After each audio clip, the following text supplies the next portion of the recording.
Quer dizer, como enfrentar um ambiente que formalmente é religioso e na prática é completamente egoísta, voltado para si e totalmente alheio a quaisquer desafios religiosos possíveis, né? Como falar de Deus para quem tem Deus no carro, na casa, na camiseta, mas só não tem no coração. Acontece como o conhecimento, como aconteceu com tudo, que a fé está customizada. Significa que cada pessoa adapta a si. Agostinho diz com toda clareza que a pessoa que seleciona da Bíblia o que quer e rejeita o que não quer, acredita em si e não na Bíblia. E esta é a regra de hoje. Olha que Agostinho não conheceu o que acontece hoje. Essa é a regra de hoje. Você é católico? Sou. Então o Papa é infalível. Não, eu não acredito nisso. Maria é virgem. Ah, não, essa parte eu não concordo. Você é contrário à pílula anticonceptiva? Não, não, eu sou a favor da pílula. Não, você acha realmente que é pecado, por exemplo, isso e aquilo? Não, isso não. Então, meu filho, o que você é? Já que nenhuma das crenças católicas é sua. Mas é a customização da fé. Não, a igreja diz isso, eu vi na Bíblia, mas eu acho que é assim. Essa é a autoridade contemporânea. O eu se sobrepõe a tudo. Ah, eu sou católico, mas eu gosto de acreditar na reencarnação. Bem, o Papa Pio IX definiu como heresia a reencarnação. É como você responde, não, mas o Papa é o Papa, eu sou eu acho. Ou seja, eu não estou pensando que alguém deva ser dogmático ou não. Não estou pensando se alguém deva acreditar ou não, ser fiel à linha da sua igreja, adventista, presbiteriana, luterana, católica ou da comunidade judaica. Eu estou pensando como eu customizo a fé, como eu adapto ao meu interesse. O Deus do século XXI é, de todos os períodos da história, o Deus mais pessoal e subjetivo. É o meu Deus, não é o nosso. Ele é o menos autoritário e o menos exigente. Ninguém acredita que será condenado, isso é uma característica brasileira. A Veja fez uma longa pesquisa. Ninguém acredita que vá para o inferno. Na Idade Média as pessoas tinham quase certeza que seriam condenadas. Hoje ninguém mais vai para o inferno. E a pesquisa da Veja incluiu presídios e políticos. Ninguém vai para o inferno. Quando eu era criança, na aula de catequese, o padre Alexandre em São Leopoldo falava da visão das crianças de Fátima que caíam no inferno como folhas de outono. E a gente se assustava, eu pelo menos me assustava. O inferno está fechando as portas por falta de candidatos. Todos se acham dignos do paraíso. Essa é uma característica contemporânea. A fé se customizou e Deus me entende. Deus me entende. Bandidos, gente, fazem o sinal da cruz antes de assaltar. Isto é uma característica específica nossa. Temos um certo panteísmo, ou seja, é um Deus diluído em todos os lugares, um animismo panteísta, e a subjetividade, é o meu Deus. Eu rezo do meu jeito, do jeito que eu gosto, nas ocasiões que eu acho importantes. Eu irritei uma vez uma colega de avião, que eu pego muito, porque pela primeira vez na vida, 2 anos já, foi agosto, o avião arremeteu em Congonhas. Eu nunca tinha passado por isso. Ele tenta pousar, não consegue. E vai de novo. E você testa a força do esfíncter anal. Não, você testa a sua consciência intestinal num grau alto. E ele vai fazendo aquele esforço sobre aquela área que a TAM tentou fazer o mesmo e não conseguiu. Você sobrevoa aquela área. Então é aquele momento, eu, fiel a uma certa ideia ainda de ser gaúcho, fingi tranquilidade. Lendo o meu livro. A senhora do meu lado fazia sinais da cruz ferozes, né? De tudo que é tipo ortodoxo, com 3 dedos, meio satanistas de baixo para cima, fazia todos os sinais da cruz possíveis. E aí o avião estabiliza, você solta, verifica se está tudo bem, e ela me perguntou, o senhor não reza? Eu disse, olha, a senhora já rezou. A área mínima de proteção me inclui, né? Eu estou do lado dela. Deus não vai matá-lo, não? A ideia, ela me olhou com olhares terríveis. Eu gosto de dizer essas coisas, né? Num avião ano passado, uma senhora deu aquela tremida e disse, minha Nossa Senhora Aparecida. Eu disse, olha, padroeiro da aviação é Nossa Senhora de Loreto. Não reze para a entidade errada, né? Você vai pedir Nossa Senhora Aparecida, não é o departamento dela, ela rejeita, o avião cai. Nossa Senhora de Loreto. Guardem a palavra. Nossa Senhora de Loreto. Bem, O panteísmo e a subjetividade vêm junto com infantilização. Esse tipo de mensagem de um Deus infantilizado, entre o cafona e a infância, entre o kitsch e a teologia, é hoje dominante. A ideia de Deus é um Deus infantilizado, não é à toa que a expressão Papai do Céu está em alta. Nada de Deus de sofrimento, nada do Deus da Sexta-feira Santa. A procissão do Senhor morto não é mais, a dor, a paixão segundo São Mateus, do luterano Bach, é vista pela beleza artística, não mais pelo conteúdo. É o Deus infantilizado, é o Deus meio cafona que vem sempre ao meu encontro de braços abertos. O Cristo juiz, o Cristo de Mateus 25, o Cristo condenador, o Cristo do fim do mundo está em crise. O Cristo salvador, a soteriologia, a salvação divina está em ascensão. As imagens dizem sempre: este carro pertence a Jesus, creio em Deus, até o Porta dos Fundos tem um videote que Jesus vem reclamar o carro. Já que você disse que esse carro é de Jesus, Jesus vem levá-lo embora. A adaptação da mensagem religiosa à mensagem de propaganda é outra característica notável deste mundo. A ideia de que eu devo manifestar publicamente, muito mais importante que eu manifeste na camiseta, no carro e no adesivo, do que eu viva qualquer preceito evangélico. Ou seja, aquele motorista que está escrito, esse carro pertence a Jesus, ou tem o peixe, sim, um dos símbolos mais antigos do cristianismo, e hoje de pertencimento a uma igreja específica, também fura o sinal vermelho e vai. Ou seja, esse carro pertence a Jesus, mas o motorista continua demoníaco, absolutamente demoníaco. A base disso é que a religião hoje tem que ter uma mensagem clara e pessoal. Faz sucesso o padre, o pastor, o pregador, o rabino, inclusive, que fale de cura e prosperidade. E não traga às pessoas a dimensão trágica da existência. A relação é individual, não rezo mais pelo país. Eu rezo sempre por mim e pela minha família. E, finalmente, ela é sempre positiva. Padre, pastor, rabino, mulá islâmico, que fale muito em compromissos, em obrigações e outras questões, perde público. Eu tenho que ser positivo. Essa é uma imagem de um pintor famoso e que faz esse Jesus pop. É uma imagem clássica do coração de Jesus, é um Jesus do século XVIII para o XIX, essa imagem, mas foi aqui adaptada a uma linguagem pop. Jesus com um coraçãozinho na cara. Não é ruim nem bom, o historiador não faz isso. Isto é apenas uma infantilização customizada da imagem de Jesus. Não é menos fiel, já que não temos nenhuma imagem de Jesus.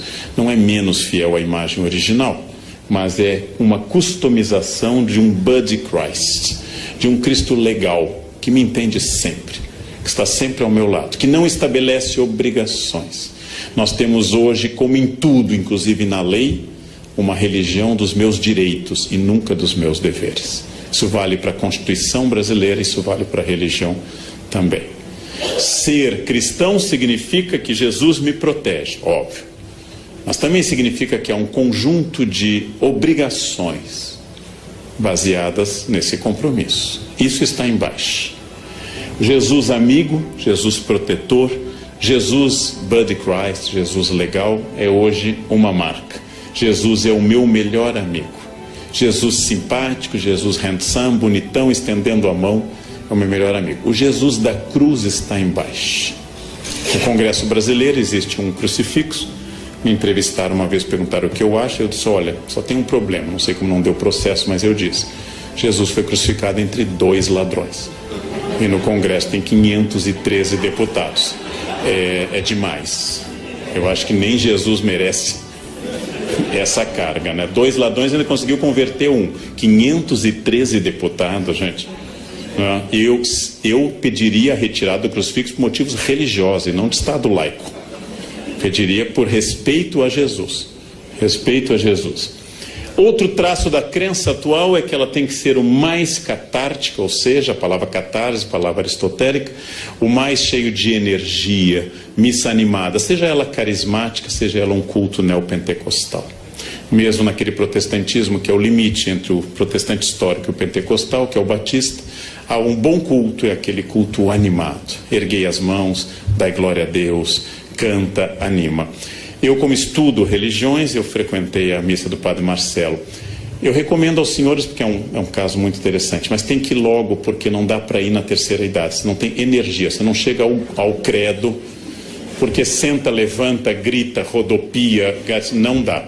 É uma missa para jovens com boa capacidade aeróbica, boa capacidade, porque ele é animado. O cara animado é aquele. Então, a ideia de um rito catártico, que as pessoas vão na marcha com Jesus, que vão numa missa carismática ou vão num culto neopentecostal, é outra característica dessa crença. Ao lado de um fenômeno urbano típico da década de 70 em diante, que é o New Age. Teorias orientais, Yin, Yang, da teosofia, do taoísmo, que atinge a teosofia, ecologismo, Deus está nas árvores, nas cachoeiras, animismo, Deus está diluído na natureza, e assim por diante. Essas religiões da nova era entendem o sagrado como geral, que você deve sentir a grande metáfora que é a energia, palavra que me irrita em particular. Quando as pessoas, você sente nesse hotel essa energia? Claro que sinto, 5 estrelas, a cama é ótima, eu sinto uma energia fabulosa, né? Quando tem aquela toalhinha de esfoliação suave, que você passa no rosto e é uma lixa, eu sinto uma energia ruim. As pessoas fazem isso, meditam sem meditar, tiram poses porque é New Age. A influência da astrologia, do I Ching, da angelologia clássica, ou seja, da parte da teologia que estuda os anjos, do tarô, de símbolos de boa proteção, de incorporação de elementos de outras religiões, por exemplo. É o caso do Brasil, onde passamos nos últimos 30 anos a utilizar branco no Ano Novo, influência de cultos afro-brasileiros, e agora lingerie vermelha, se você quer amor, lingerie amarela, se você quer dinheiro. Imaginem alguém de cueca vermelha, o que atrai a isso? Um Exu, né? O que atrai uma pessoa de cueca vermelha? Cueca amarela. Imaginem a cena de cueca amarela. Salvo se alguém aqui está cueca amarela, é exceção do que eu estou dizendo. A crença de que tudo isso faz parte de um processo geral, já que não é uma ordem nem cristã, nem especificamente católica, se vestir de branco no Ano Novo. É um conceito do sagrado, um conceito geral do sagrado que incorpora elementos de Kabbalah, incorpora elementos da tradição judaica da interpretação dos números, elementos de angelologia e assim por diante. Este conceito de sagrado tem uma metáfora que une tudo, a energia. Energia é uma metáfora que agora vem acompanhada de uma outra tipicamente contemporânea, que me irrita um pouco, que é a física quântica. Quando as pessoas não têm a menor ideia de um fenômeno, elas dizem que é física quântica. Elas também não têm a menor ideia do que seja física quântica. Aliás, elas não têm do que é física newtoniana, que é mais fácil, quanto mais é quântica. Eu também não sei o que é física quântica. Fiz um curso na Casa do Saber de 4 aulas, mas continuo não sabendo. Porém, eu não uso essa metáfora. Quando não tem explicação, é física quântica. Bem, outra questão, a sincronicidade. Tudo ocorre em benefício, em meu benefício, que é um dos pensamentos mais antigos e tradicionais do mundo. Perdi o avião, foi melhor. Foi melhor assim.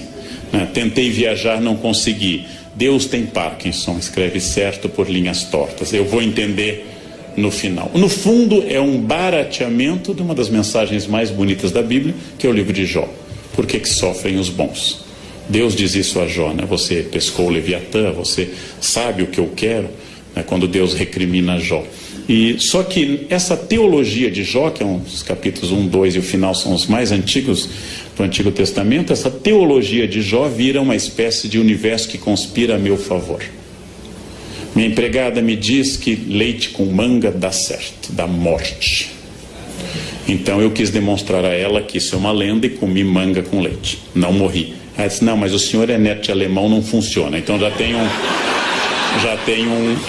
uma variante. Só mata brasileiro luso, clássico, né?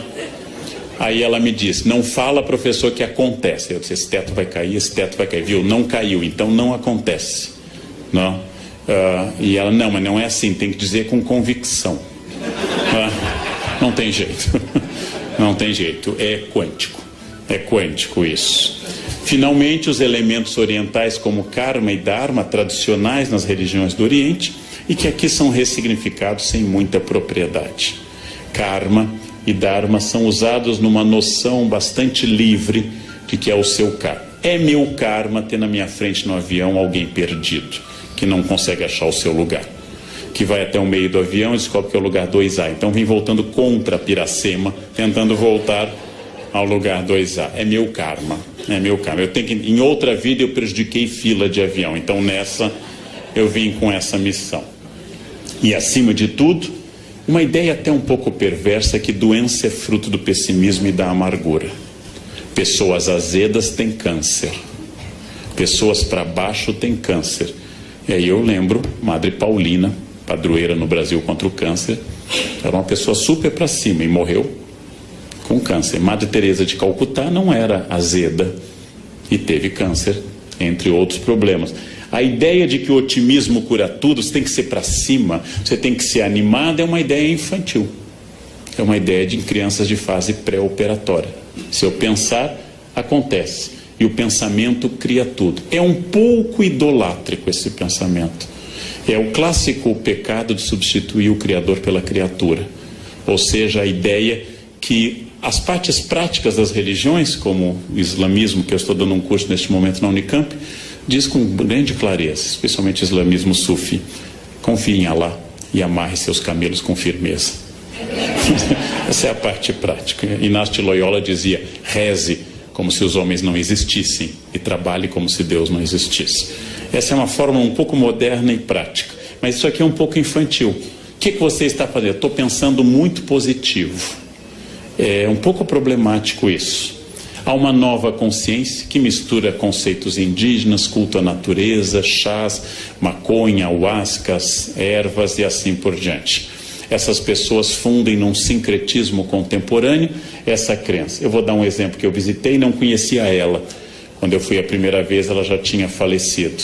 Mas a tia Neiva é uma ex-caminhoneira que fundou perto de Brasília o Vale do Novo Amanhecer, onde as pessoas se vestem com roupas egípcias, incas, católicas.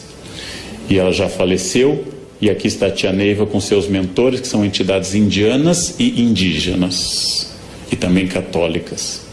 E aqui estão as pessoas que eu fotografei no Vale do Novo Amanhecer, vestidas com roupas ora ciganas, ora que elas atribuem que seja da época de Jesus e assim por diante. Essa comunidade é gigantesca. Então muita gente vai para lá e segue. Essa é uma customização fabulosa que vem acompanhada nas cidades de um outro fenômeno, a teologia da prosperidade. Substituindo talvez a teologia da libertação, que pregava uma análise sociológica de base provavelmente de materialismo dialético, surge uma ideia de que Deus, ao abençoar, traz a prosperidade pessoal. São os cultos que eu frequento bastante para fazer anotações, em que se diz, por exemplo, se eu conheci Jesus e eu saí do Serasa. Eu estava longe de Jesus e eu estava com a conta no vermelho. Agora eu conheci Jesus, eu comprei um Corolla, já temos uma casa em Tramandaí e nós vamos em breve fazer uma viagem até Bariloche, a gente vai ver neve. Essa ideia de que Jesus acompanha a prosperidade econômica, contrária à tradição de que a pobreza nos aproxima de Deus e a riqueza nos afasta, essa teologia da prosperidade faz muito sucesso. Faz muito sucesso. Deus quer não apenas seu bem-estar espiritual, óbvio. Deus quer não apenas a sua saúde, mas Deus quer também a sua prosperidade material. E esta é uma novidade. Ela começa na década de 70 aproximadamente, com os textos do atual bispo Edir Macedo, e depois se espalha por vários cultos e atinge várias percepções cristãs em particular. Quando eu digo isso, em nenhum momento eu estou dizendo que isso é errado. Eu sou historiador. Bom, então eu estou pensando por que em determinado momento, ao invés de Deus estar ao lado dos pobres, Deus começa a valorizar a classe média em ascensão. Amando os pobres, mas mirando na classe média em ascensão. Todo discurso de fé contemporâneo inclui uma ideia clara, que é a ideia da exclusão da dor. A exclusão da dor. Eu acabei de fazer, faz um ano, um longo trabalho junto a um dos médiuns mais famosos do Brasil, que é João de Deus. E é uma das coisas mais fascinantes que eu fiz na minha vida. A cidade inteira se veste de branco. e vão lá com problemas e com doenças, e vem gente do exterior. E tem até um documentário, John of God, não? E as pessoas fazem, e ele diz: mantenha a quimioterapia, mas confie na minha mediunidade. Bom, é fascinante isso. É fascinante, é uma expressão fascinante de um homem, é um fazendeiro, um homem que tem fazendas, mas é quase analfabeto, é um homem tosco, mas com carisma extraordinário, e as pessoas realmente acreditam, e elas sentem a energia do local. A fé atual é muito midiática. Me refiro aqui à extraordinária missa ocorrida em Copacabana, com a primeira viagem do Papa Francisco à América Latina. Houve uma surpresa geral. A missa deveria ter sido num outro lugar. No mês mais chuvoso no Rio de Janeiro, escolheram um lugar que tinha pântano. Foi uma escolha, não é fácil fazer esse tipo de escolha, tem que pensar muito. É pegar um mês de chuva em Porto Alegre e fazer na Ilha da Pintada um campo para fazer uma missa. Conseguiram. Aí transferiram para Copacabana. A missa atraiu muita gente. Francisco começava a revelar seu extraordinário carisma e sua simpatia. E este milagre, que é um Papa argentino simpático, é um milagre absoluto, é a maior prova. São Malaquias diz que ele é o último Papa, né? São Malaquias profetiza todos os 168 Papas seguintes até o atual, Francisco, né? E os brasileiros vão para o juízo final com esse sorriso, né? A igreja sobreviveu a tudo, mas pegou um argentino, acabou, né? O fim do mundo acabou. Que bobagem. Mas essa fé midiática, esta fé de grandes eventos, Marcha com Jesus em São Paulo, grande evento evangélico, o Círio de Nazaré, o maior evento católico do Brasil em número de participantes, a Missa do Envio, que encerra essas jornadas mundiais de juventude, que devem tanto a João Paulo II, a Bento XVI e também agora a Francisco, eles são movimentos muito impactantes. Eu diria que, ao contrário do século XIX, quando Nietzsche anunciou que Deus estava morto, quando os liberais anunciaram a morte iminente de Deus, que os liberais estão mortos e Deus vai bem. Deus vai bem. Essa é uma velha piada universitária. Deus está morto, assinado Nietzsche. Embaixo, Nietzsche está morto, assinado Deus. Ou seja, uma velha piada. Se há 50 anos, que era um período muito mais conservador, como eu acabei de falar para a revista Isto É, há 50 anos havia poucas emissoras religiosas de rádio e de televisão. Hoje eu tenho que ter cuidado, porque praticamente só tem emissoras religiosas. Logo, em plena modernidade líquida, Deus aparece como uma boia, uma segurança, uma referência permanente. E o futuro da religião hoje é mais brilhante do que a gente poderia dizer na década de 60. Na década de 60, o cardeal Vicente Scherer tinha acabado de inaugurar um grande seminário em Viamão, esperando uma explosão de vocações, e as vocações despencaram. Muita gente achava que a igreja fecharia por falta de candidatos. Isso mudou. Ainda há carência de vocações, mas isso mudou.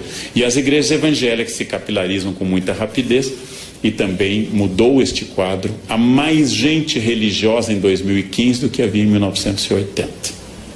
Há mais gente religiosa. Há um efeito enorme nas periferias do Brasil sobre a questão de drogas e de álcool, da presença religiosa. São pessoas que passaram a viver isso. Em prática, eu diria que, como todo mendigo até hoje pede uma esmola pelo amor de Deus e agradece que Deus lhe abençoe, que os discursos religiosos continuam tendo muito sentido semântico e prático na nossa sociedade.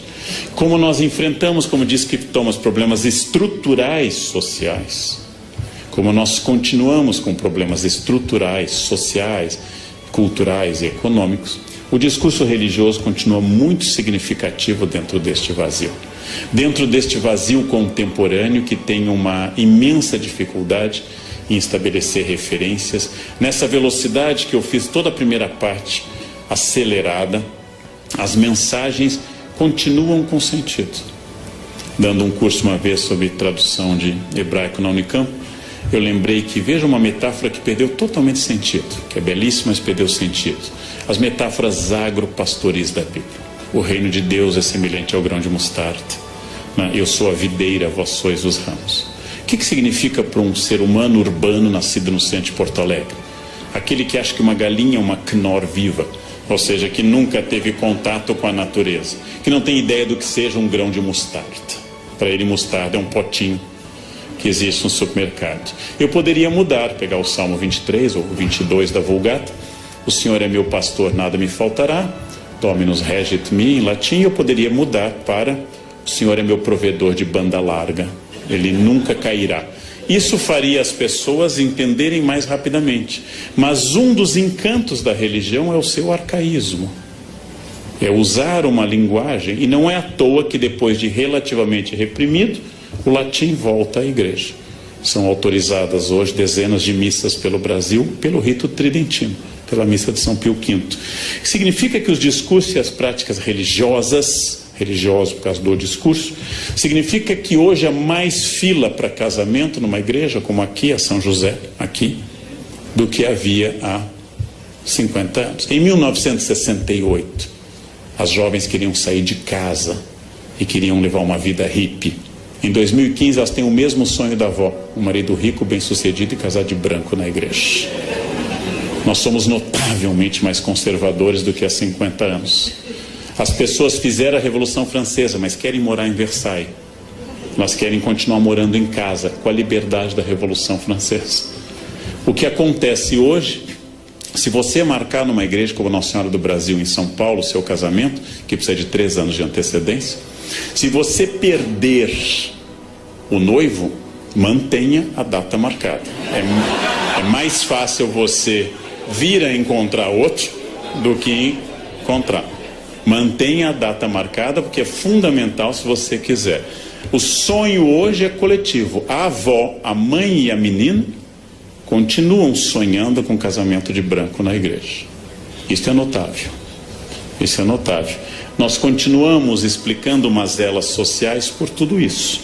Mas, se para encerrar é óbvio que nós temos pertencimentos líquidos, que, por exemplo, instituições tradicionais como a maçonaria perderam muitos membros nos últimos anos, que pertencimento a clubes e sociedades hoje é muito mais fraco, se é verdade que hoje está em ascensão um Deus pessoal e positivo, que o Deus da obrigação, o Deus terrível, o Deus de Mateus 25, como eu disse, não está na moda, e que as fronteiras se diluíram, eu também posso pensar, para encerrar, uma questão mais filosófica. Esse Deus atual apropriado pelas pessoas, esse Deus que exige muito pouco de mim e confirma a minha vida, já que hoje nós confirmamos tudo.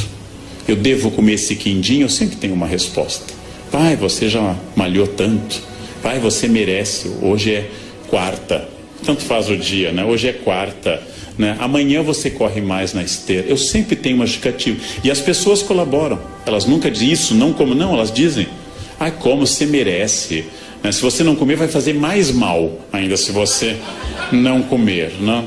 Ou seja, nós estamos num universo em que tudo que sou eu é explicável,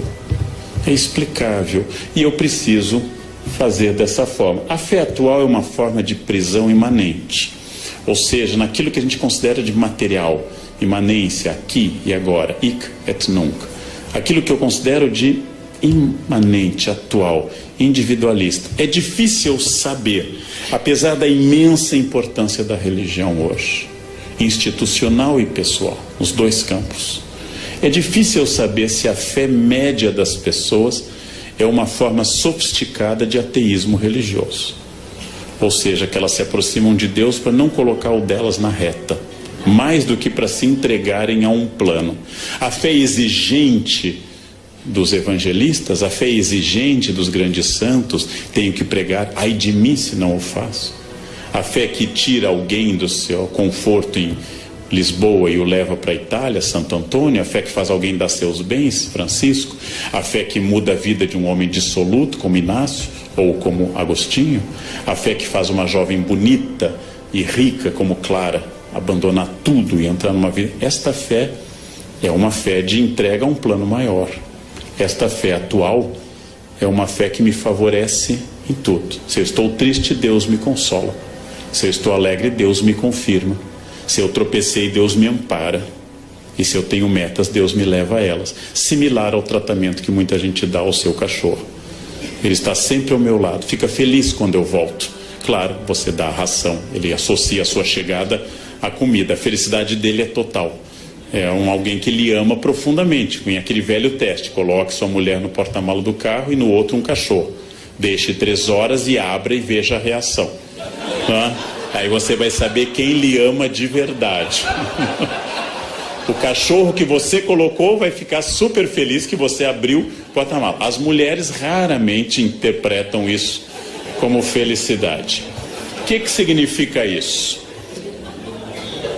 É mais uma vez essa contradição que eu trabalhei ao longo da minha fala. É possível que nós estejamos num dos momentos mais religiosos da história humana. Haja vista a grande quantidade de manifestações, associações, instituições, congressos, etc. É possível. E é possível que uma parte desta nova religiosidade tenha a ver com a emersão de um homem líquido, que dá muito pouca importância a algo que não lhe favoreça. E eu diria, não sendo religioso, que o maior desafio dos religiosos hoje é cristianizar os cristãos. Esse é o grande desafio. O desafio do século XV era cristianizar indígenas, 16, no 19 eram os asiáticos, os africanos, idólatras, liberais, ateus. Hoje o desafio é cristianizar os cristãos e parar de dizer Senhor, Senhor, e começar a entender o desafio que significa uma opção de entrega. Então, este é o grande desafio. O campo é bom. Nós temos hoje um prestígio religioso maior do que nunca. A influência política das religiões em 2015 no Congresso é maior do que em 1950. Getúlio Vargas, ateu total, inaugurou o Cristo Redentor em 31. Abriu todos os congressos eucarísticos da era Vargas. Facilitou o Congresso Eucarístico de Porto Alegre, que já não era mais no governo dele. Ele já estava deposto. Ou seja, porque ele sabia, como Napoleão, que perguntado pelo Papa Pio VII, você pode governar sem Deus? Napoleão diz, sem Deus eu posso, sem os bispos não. Então, esse é o aspecto prático de um homem prático como Napoleão ou como Getúlio, ateus como Potes. Agora, esta é a questão e o grande desafio contemporâneo. Esta é a grande questão. Quer dizer, como enfrentar um ambiente que formalmente é religioso e na prática é completamente egoísta, voltado para si e totalmente alheio a quaisquer desafios religiosos possíveis. Né? Como falar de Deus para quem tem Deus no carro, na casa, na camiseta, mas só não tem no coração e na atitude. Esse é um desafio é o mesmo desafio de sempre. Como falar da lei para doutores da lei, para escribas e para fariseus, aqueles que pagam o dízimo sob o cominho e não entenderam o básico. Esse é o desafio contemporâneo do mundo líquido. Era o que eu tinha a dizer na hora que me reservaram. Muito obrigado pela atenção dos senhores.